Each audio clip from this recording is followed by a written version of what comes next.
Welcome to Comics Bazaar, the channel of comics commentary and arcana. This video features Daredevil number 233, cover dated August 1986. And this is the climax, the finale of Born Again by Frank Miller and David Mazzucchelli.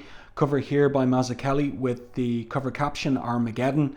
And we have a three-way fight there between Daredevil, Captain America and Nuke. This is a really well done cover, excellent design. I even feel there's a kind of implication of Jack Kirby dynamism and pose on Captain America there. Captain America being, of course, co-created by Kirby and Joe Simon. I like the inclusion of a full figure Daredevil in the cover corner box as well, and the way that he's almost nonchalantly, certainly confidently twirling his billy club there on the end of his finger. I think that's really nicely done. Another thing I like about this cover, of course, it's pencils and inks by David Mazzucchelli, is I like the implication of the brickwork there, all done by brush. That is excellent work by Mazzucchelli. So let's open this one up to the splash page. There are 30 pages of story and art for this wrap-up of the classic Born Again run by David Mazzucchelli and Frank Miller. Here's the creator credits: Frank Miller, David Mazzucchelli, Max Shield, sometimes known as Christy Shield, on colors, and Joe Rosen on letters.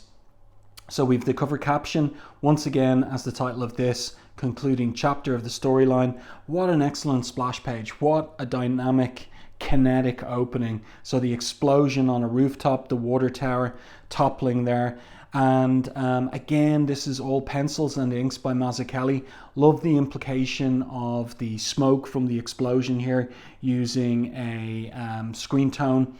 And also a little detail that I really love here is this arc of debris from the explosion that is arcing over Daredevil's back as he crouches and somersaults away from the exploding shell.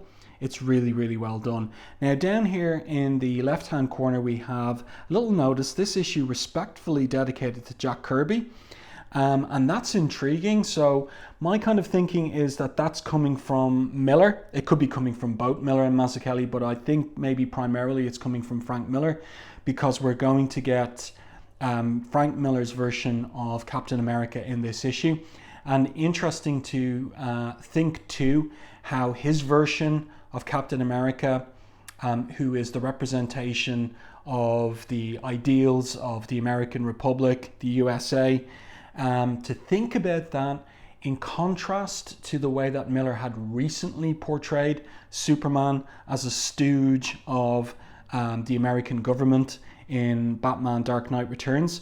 He's doing something different here with a figure that he could have treated the same way he treated Superman in Dark Knight Returns, but he does something different here. It's not 100% on model with Jack Kirby's version of Captain America, but it is, I feel, one that is more in the spirit of Kirby's Captain America than, say, for example, Steve Englehart's version of Captain America from 1972 to 75, the Secret Empire storyline in particular, which took a more kind of left-wing approach to the character, let's put it that way. So let's get into the stories. 30 pages of story and art, as I said. There's a lot packed into this finale issue of the run. Love this big panel here with the DeLuca effect of Daredevil somersaulting away from Nuke, shooting away at him with his rifle. And there's a lot in this issue, so I can't get into, I mean, like, really what I'd love to do is read through every single word and reflect on every single word in this, but it's just not possible. The video would be like 2 hours long. But this issue certainly deserves close reading and careful reading. So I'll do what I can. Really love, as I said there, the DeLuca effect. Love the use of the screen tones there for the smoke rising from the various fires on the rooftop. And there we've got Nuke. And he's saying to the colonel who's piloting the helicopter, "Won't let you down, Colonel, I'll find him." But the colonel says, "No, Nuke, mission aborted," because they've made an absolute war zone out of Hell's Kitchen, where Nuke is there on the Kingpin's orders in order to take out Daredevil. So one of Daredevil's personal assistant there, Wesley, is out on the balcony as the Kingpin is looking across town from his skyscraper office towards Hell's Kitchen in order to see the mayhem there. Did you feel that? He says to Wesley. Even here, 20 blocks distant, the earth trembles. So we're back on that rooftop. Lovely twisting of the body there on Nuke as he shoots at Daredevil. Daredevil jumping out of the way. And in the first person monologue, we have Daredevil's thoughts on his fight with Nuke. No, he's too quick. No, every time he fires that thing, across the street an old woman crumples by her window with wounds that will never heal. Every time he fires, people die. So Daredevil kicks him straight in the chin. It's got to be hand to hand, too fast. But Nuke is moving not like an ordinary human being. He's fast. He is practically invulnerable. And Daredevil also has to handle the colonel in the helicopter who's using the chain gun to fire at him too.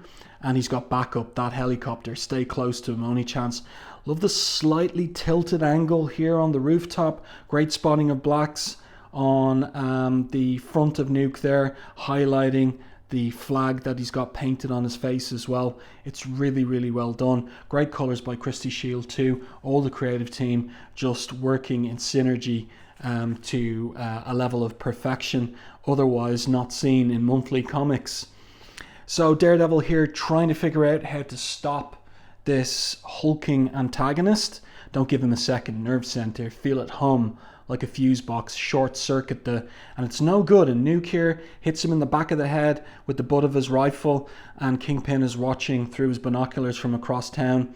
Wesley there wiping the sweat from his brow. This is slaughter, boss. This is mass murder. And the Kingpin in complete silhouette says calmly, this is war. I've done no more than transport it from a South American jungle to Manhattan to Hell's Kitchen. So then we're back with Daredevil. He's trying to poke at Nuke's eyes. Don't go for pain, go for eyes. But Nuke, as I said, he is almost invulnerable. Doesn't matter. He's as blind as I am. Too many victims. Make him drop it. Muscles can't work if they're severed. No, almost broke my fingers. So Daredevil is up against an antagonist here who is more than human. Kingpin here with the smile on his face, watching Hell's Kitchen burning, says to Wesley as Wesley's biting his fingernails. That's really well done by Mazzucchelli. You forget that Nuke is a government agent, Wesley. Do you think the army wants it known that they loaned his services to the crime lord of New York City? We may depend on our duly elected officials to protect us. And of course, Kingpin is blackmailing the police commissioner as well as a general in the US Army. So he's got political power by virtue of the blackmailing that he's doing. So back with Daredevil on the rooftop. We've got a top-down angle here. We can see this car on the street. So remember that this is really nicely established by Mazzucchelli in terms of what happens when Daredevil finally knocks Nuke off the side of the rooftop. But first of all, he tries to break the bone in Nuke's arm, and he realizes, no, that's not bone.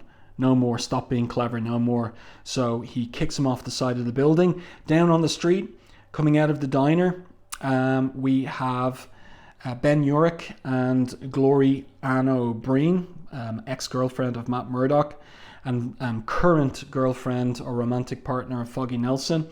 And she's gotten an offer to become a photographer with the Daily Bugle. So she's snapping away as Nuke there falls into the power lines and gets electrocuted. Let's turn the page. And he's falling down now onto the roof of that police car. And then we see the mayhem on the street. So you've got people being pulled off the street. We've got the police there calling, policeman calling for all units. The old woman there thinking it's the end of the world. And Urich telling Glory to watch it as she's taking the pictures. She's almost like a war journalist in this particular situation, and she's focused on her work. I got it, she says. Glory, you idiot. So there we've got Nuke. He's on the roof of the squad car, firing that massive weapon up towards Daredevil, misses him, and Urich there in his first person narration is saying of Matt, I shouldn't call him Matt. He knows Daredevil's alter ego or secret identity. Give the man his due. He's wearing the tights. He's Daredevil, the man without fear. And as a man without fear, he drops right down on top of Nuke. And meanwhile, Yorick is more tuned in to self-preservation. He says here, the fire glory, when it hits the gas tank, come on. But she's there snapping away, getting all the best action picks, even better than Spider-Man would get. And there we see it, like the police car is about to blow up. They're on the ground, and Yorick's coat has caught fire. So I love the way that Mazzucchelli here handles all of these parallel moments at once, like the chaos of what's going on the ground, as Daredevil has stayed focused on Nuke. He's got his massive rifle there and breaks the butt off on Nuke's head. So massive blow to the head there, but that's not going to stop Nuke. Meanwhile, Yorick there looking for Glory to help him get the coat off. Wonderful. Really great stuff. Great colours also by Christy Shield too. Let's turn the page. And we've got that Colonel. He's up on the helicopter. He's still there making trouble, using the helicopter's chain gun to shoot down on the street. He's targeting Daredevil, but he manages to hit Glory there. And Yorick is concerned with getting his coat off. It's chaos. And Daredevil, he's still got that massive rifle. And he says, no more. And basically it looks like he launches a grenade straight into the cockpit of the chopper and blows it to pieces. Absolutely excellent sequence. Really, really brilliant. Amazing stuff. And David Mazzucchelli, still a young artist at this time, only around 21 when he was doing this. Unbelievable work. So now we've got something that's really, really cool. Always stayed with me from the first time I read it. It's New York City. It's Manhattan. We've got a war zone erupting in Hell's Kitchen. There are other superheroes in New York City and Manhattan, and primarily, of course, the Avengers, and they show up. But look at the way that Miller handles it, the perspective we have, because Daredevil is a street level hero and we get a street level perspective on the Avengers that really sells to us their power level and grandeur. So we've got Yorick here turning around to hear somebody off panel calling, this one's been shot, medic over here, man, put those fires out, we don't want a gas main going up. And then it's in the third person, it's in Yorick's narration that we get that perspective on these superheroes on another level from Daredevil, a soldier with a voice that could command a god, and does.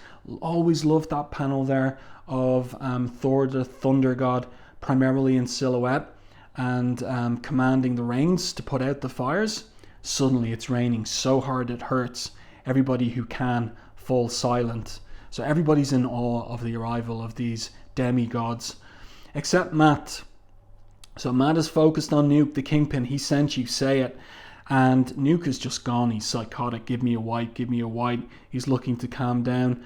And then we've got Iron Man standing there in the rain with the burning remains of the helicopter behind him. Daredevil, that man is ours. On federal authority, stand back. So what will Daredevil do? Will he be commanded by Iron Man? Iron Man puts his hand out towards him, tells him, you have 5 seconds. And in Yorick's narration, we're told there's a soft hum as computer circuitry generates enough power to level a building and holds it, waiting, not being stupid. Matt backs away. And there we have Nuke there, slumped down by the some kind of signpost there, or maybe lamppost. And he's there pathetically asking for one of those white pills. And we have Captain America, and you can see that expressive emotion on his face, his disappointment, and the rain is falling. And if he's crying, we can't see it. But it's a really great choice that we've got no caption there. Yorick doesn't know what Captain America is thinking. It's a long night. It's a horrible night. And then, what about the man who set it all in motion? Kingpin is there in his sauna in his skyscraper building. He's got bosses from the other crime families, and one of them is not happy with him. You bet I'll go on, fat man. I'll say what everybody here is thinking. You're screwing up. You've endangered all of us and cost us millions just to harass that blind shyster. And his colleague here is saying, Glazer, you better shut up. Mr. Glazer, says Kingpin, is entitled to his opinion, Mr. Ornstein. Allow me to interject, however, that Matt Murdock is no longer an attorney. And then Glazer says, crazy, Kingpin. You've been crazy ever since you lost your wife. And I love this switch. He realizes he's put his foot in his mouth. Look, I guess I've been hitting the bottle a little too. I didn't mean to. I mean, Hell's Kitchen, you know, I put a lot of years into it. And Kingpin very calmly says, yes, Mr. Glazer, I understand. Grabs him by the throat and breaks his neck. And everybody's just watching, horrified. We all understand each other now. We get this close-up on his eyes, that smile on his face. Don't we, gentlemen? What a great scene. Amazing scene. Turn the page. Dawn breaks mercifully. So we've got the mission here where the nun Maggie works, who we are wondering whether she is Matt's mother. Pretty much all the clues are that she is. Foggy. He was my partner in another life, so he rushes past Matt, doesn't recognize him, and Foggy's there to look for Glory. Love the way that Mazzucchelli here has cut in light slanting from the stained glass windows across the pews in the church. So the church here functioning as a makeshift field hospital. And here we've got Glory, and she's been attended to by Maggie, the nun in question, who may be Matt's mother. And she says to Maggie, who is from Belfast, she says, you're from Ireland? I haven't seen it since I was a child.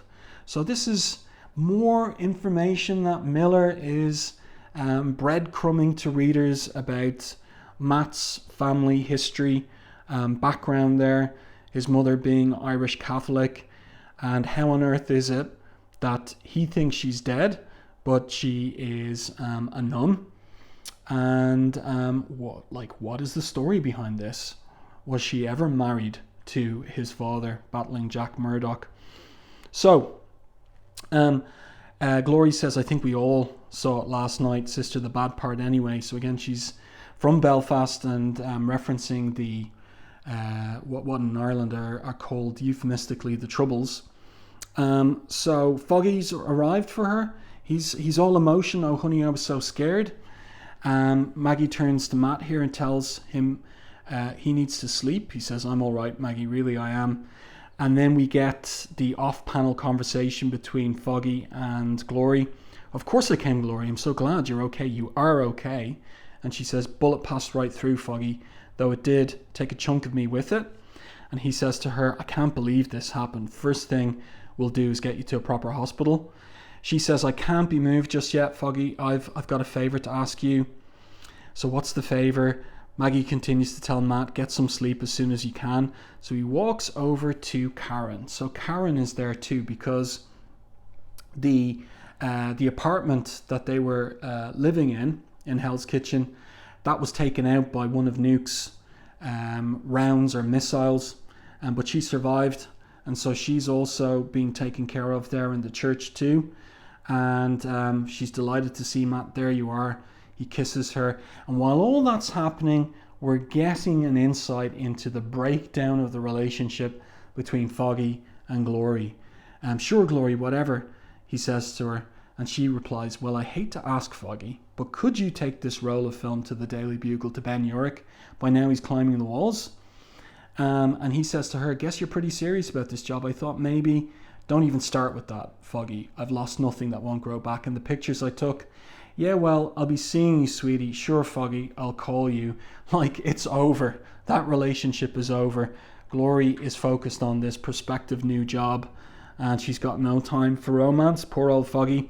And Matt rushes past him as Foggy's exiting the church doors. And again, he doesn't recognize his old partner and friend. Because Matt has heard something. I'm in trouble, Karen. I have to go. This is brilliant, this sequence. So he rushes out the door. We're into his first person monologue. Man, no one ever breathed like that. Down the block, in that alley. No, there's his scent. He's moving, though you'd never know it from his heartbeat so steady. There, ran past me, rattled the garbage can. A little sloppy but fast, faster than me. No good. He's got it all worked out. Right around the corner, leaping so easily.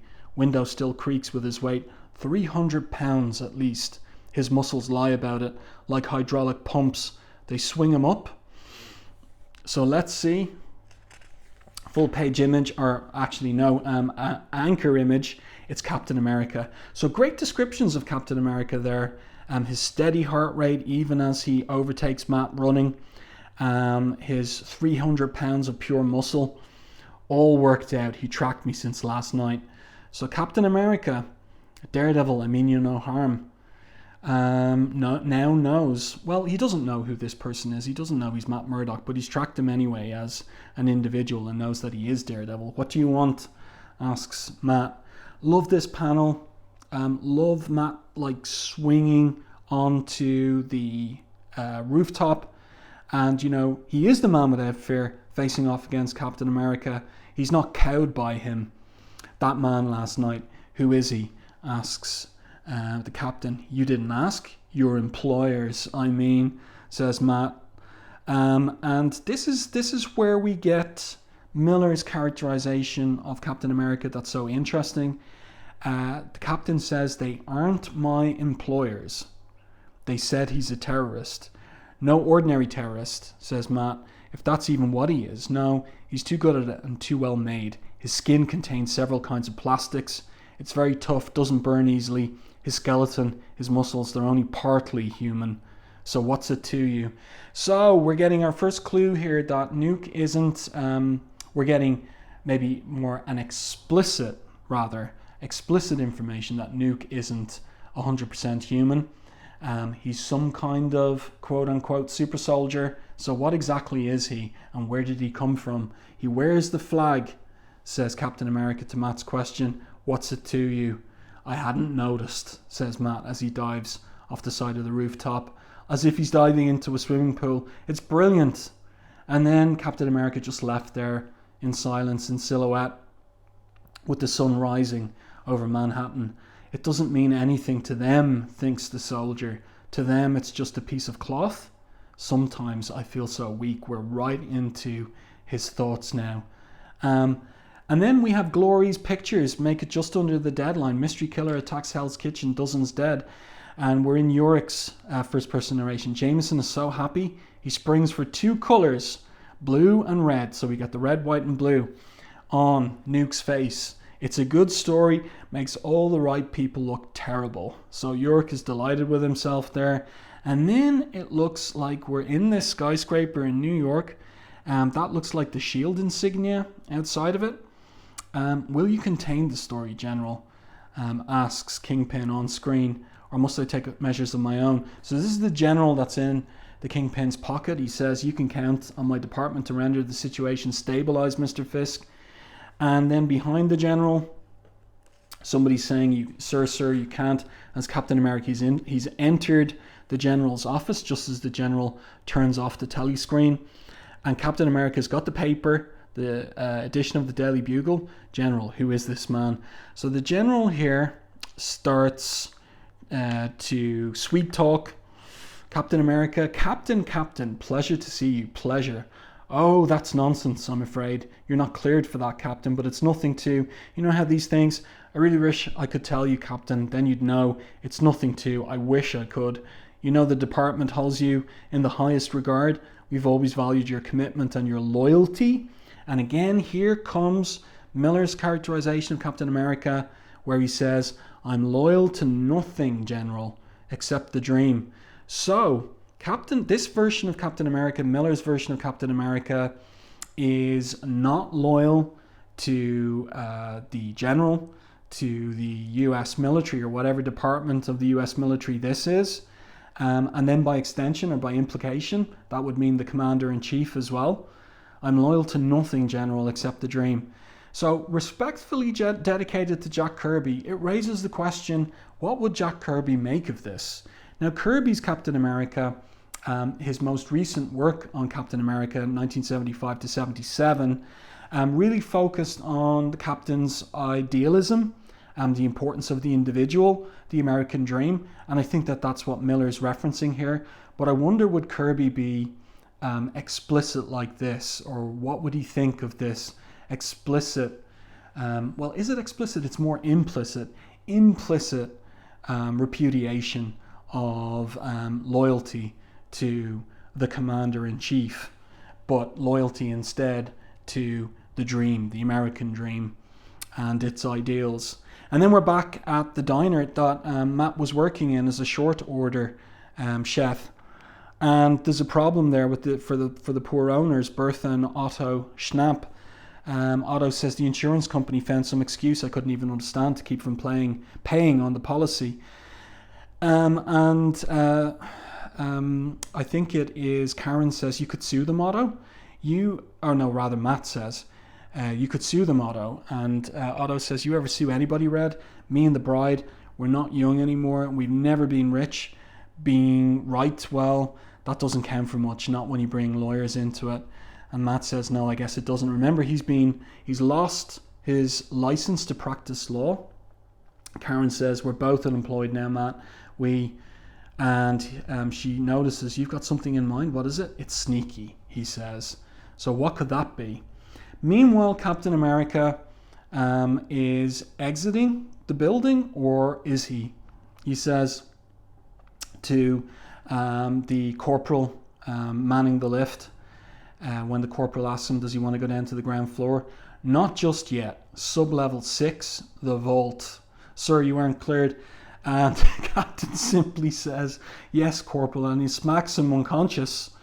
And then we have Nuke. Where's Nuke? Many floors above. And he's there, he's demented. Give me a red, he repeats. But they're just giving him blues and whites. And the general is there telling him he's not being punished.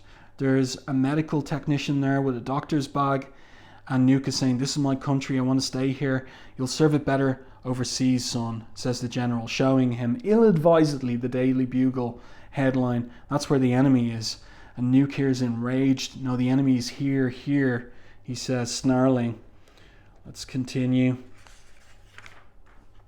And then Captain America has made his way down into the vault of the building. And I've always loved this narration, which kind of brings out the thematic that Miller's exploring here. The soldier tries not to remember how it used to be when breaking into top secret records of military intelligence. An act of treason was unthinkable. Unthinkable because it was unnecessary. He tries not to resent the computers, only an old man would. I've always loved that line. That's one I'll have to remind myself of when I'm in my 80s, not to get old, not to resent the latest technology, whatever it might be. And continuing, he punches the keys and breaks the right codes and prays that he's wrong. Project Rebirth. The word flashes on the screen. I love the way that the code name for the project chimes with the overarching title for this storyline, Born Again. So Project Rebirth. The word flashes on the screen, then a name, his name. So Steve Rogers, unfit for active duty, subject of a chemical experiment that made him a Superman. Steve Rogers, the super soldier, prototype for what was to be an American fighting elite. So that's a reference all the way back to the original Captain America of Jack Kirby and Joe Simon. And now, if only it had gone differently, he thinks. If only the serum and the mind that held it had not been destroyed, we could have won the war with clean hands, not with millions of innocents murdered by atomic fire. All this is old news. Best not to dwell on it. Now, this is interesting too, because again, this is Miller thinking about, or maybe rethinking, or continuing to think about the question of the US dropping the atomic bomb, Truman dropping the atomic bomb on Japan in 1945 to end the war, rather than having a land invasion, which would have cost, I think the estimate was it might have cost 250,000 lives to invade Japan by land in order to subdue Imperial Japan.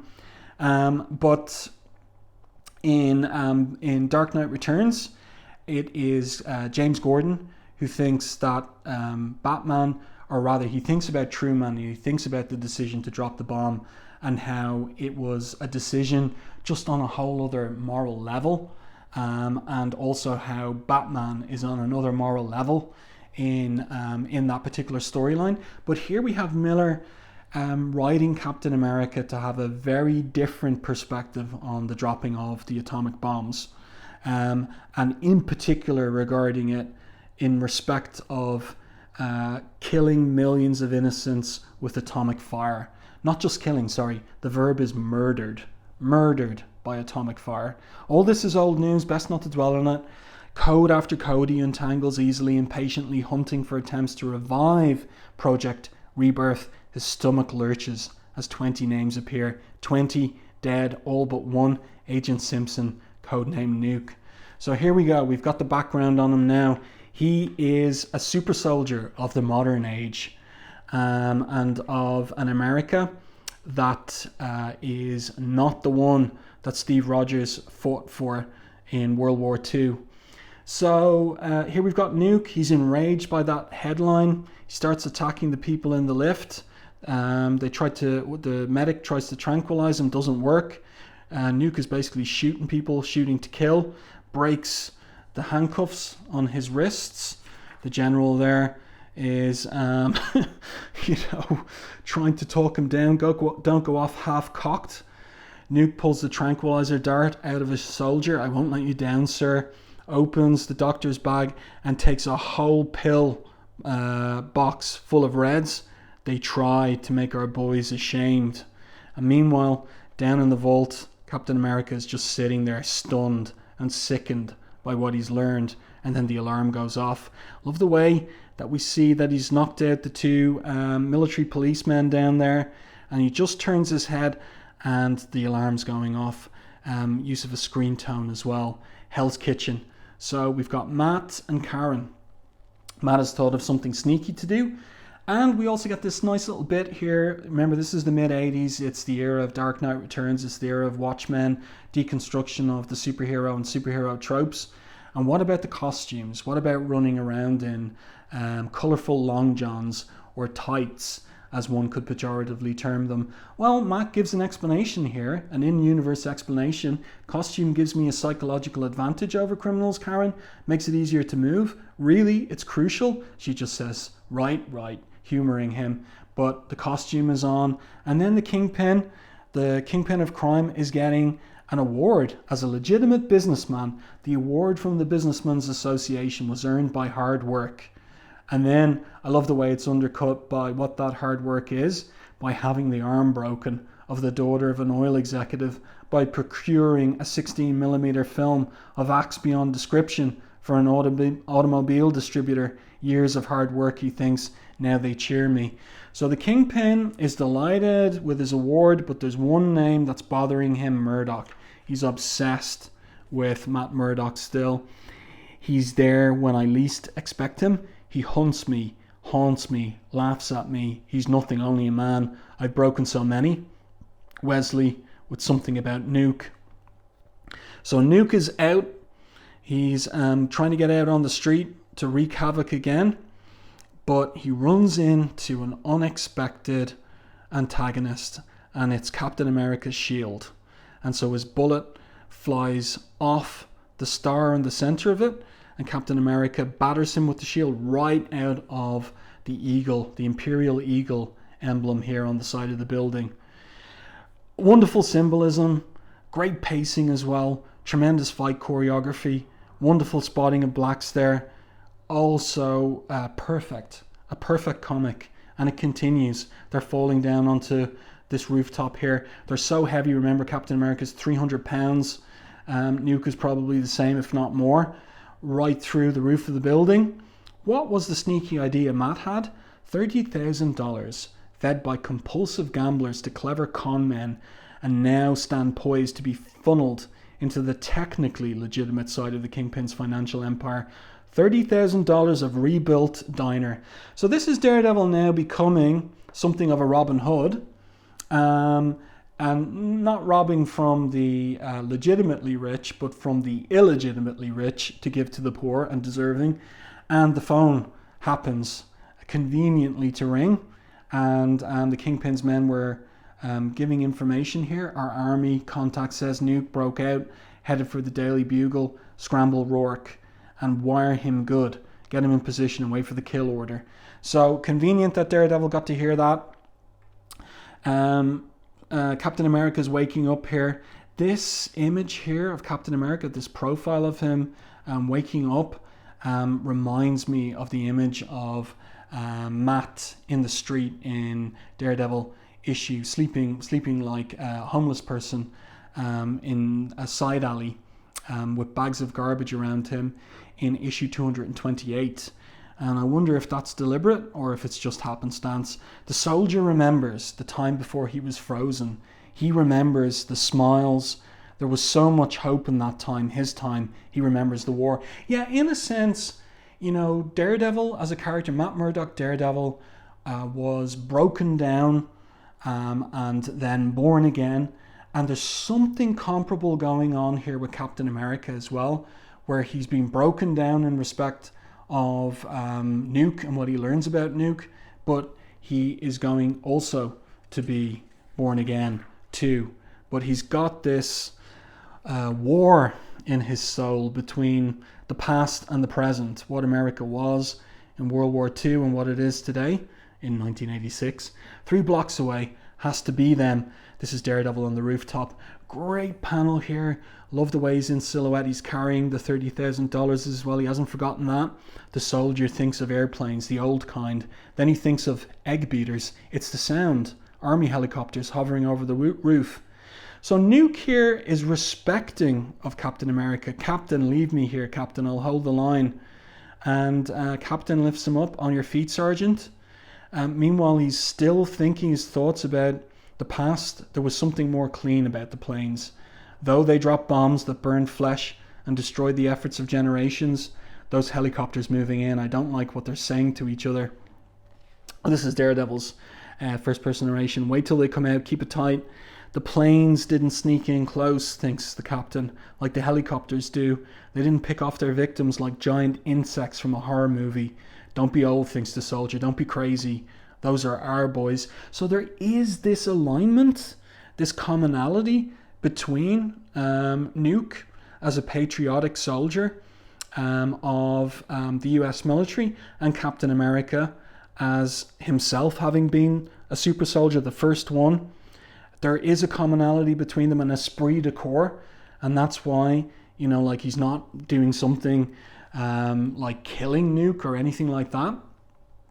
But there's the chain gun pointed at both of them, firing, and Daredevil is just there in time to knock both of them away out of the line of fire. But Nuke gets tagged by accident, or is it deliberately, in order to clean up the mess? Ceasefire general's orders move in on foot. Captain is watching there from behind the skylight, went off the roof that way, and he intervenes to basically stop the military police just with his shield there. That's a great panel, borderless panel there, really, really well done. Let's continue. So Daredevil is down on the street. He's carried Nuke down to street level. He's borrowed, quote unquote, borrowed a cab. It's pouring rain. And he's driving Nuke to a hospital. Radar's useless. What the windshield lets through, the rain tears to bits. Too much noise, hard to sort. Somewhere in it, I pick up his heartbeat. It doesn't look good. So Nuke here is out of his mind. Mission status. You're going home, Sergeant, says Matt, as long as there's a chance to get him to the hospital. And Nuke kind of perks up at that. Promised you'd never do that. And then he's dead. His heart stops. So that's intriguing. When he signed up for the Super Soldier program, the new one, Project Rebirth, was it on condition that he'd never see his family, or his family would never see him again, like his parents, one presumes? No hospital.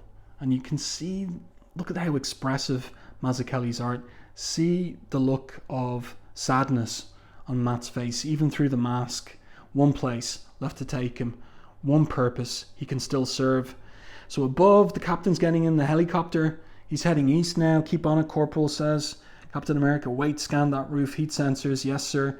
Sir, I'm picking up something. How could you see? Yeah, how could the captain see? Well, he's got enhanced senses too, is the implication. Then Kingpin's getting the news on what's going on. Daredevil boss heisted Nuke and a cab driving west on, wait a minute, make that east on 23rd. East, the Kingpin muses the Daily Bugle. We must assume that Nuke has overcome Daredevil and is following his original plan. Patch me through to our squad on the Bugle's roof. So Kingpin's got that wrong. Captain America is on the roof of the Daily Bugle, takes out Kingpin's men, and he's standing there on the letters on top of the roof. And turn the page, Daredevil's already in with a dead Nuke, and he's dropped him onto Yorick's desk. Talk about a scoop. What a great full page image there. Really, really well done. Really sells all the water pouring off Nuke's corpse. And then Kingpin enraged. Love the way that he's scrunching the newspaper with anger. And again, the expressiveness of those lines on his face conveying his rage and anger and his bitterness there working out. And, like his lieutenants are no longer happy with him. The faces of his lieutenants grow sullen and hostile. His commands are obeyed but far too slowly. Few of the charges stick. Those that do are skillfully cast into years of litigation. Still, in the eyes of everyone except as yet the law, he's a villain. He's shunned, even condemned by the businessman who so recently cheered him, the law. At least I took that from him. Murdoch, he thinks, and plans. So Kingpin is determined to get even with Murdoch. There's the headline there. US Army super killer. Kingpin implicated in Hell's Kitchen slaughter. And last page. It kind of just comes suddenly at the end, but we've had 30 pages of story and art, some full page images as well throughout, and big anchor images too. Here we go. This is it. My name is Matt Murdock. I was blinded by radiation. My remaining senses function with superhuman sharpness. I live in Hell's Kitchen and do my best to keep it clean. That's all you need to know. I've always loved this concluding page to Born Again. I had it made up as a poster from a high definition scan of the page, digital file of the page, and have it hanging on my living room wall. Just always loved it. Love how succinct this is. Love the way that Miller is kind of signing off on Daredevil and handing over now to a new writer to take Matt forward from this position. So we've got Mazzucchelli's signature there. A little note there, Richmond Construction to his wife, Richmond Lewis. Really, really nice stuff. Brilliant. And then you just get a sense of the era here, like other titles. So where are we with the X-Men? Trying to find X-Men 208 there. So still in the John Romita Jr. era. Transformers number 19, X-Factor number 7. So there you go. 1986, a great year for comics. What a fabulous final page. Love the ink work there on the denim of Matt's jeans. Love the little kind of whimsical detail of the roller, what's it called again? The skateboarder. Skateboarder there as well on the street. And the construction here too, rebuilding Hell's Kitchen. And no letters page. There you go. What a wrap up to a classic of American superhero comics, Daredevil Born Again, issues 227 to 233. Just unbelievably perfect comics. A masterful collaboration by Frank Miller and David Mazzucchelli. Not their last, their penultimate collaboration, because coming up after this for both of them would be Batman Year One, the 4 issues of that seminal storyline. Both of these artists at the time just really pumping out 100% perfection work. Let me know your thoughts on this one in the comments section. If you enjoyed my review and commentary, please like and share the video. Really does help the channel. If you haven't done so already, subscribe to the channel and stay tuned for more content like this.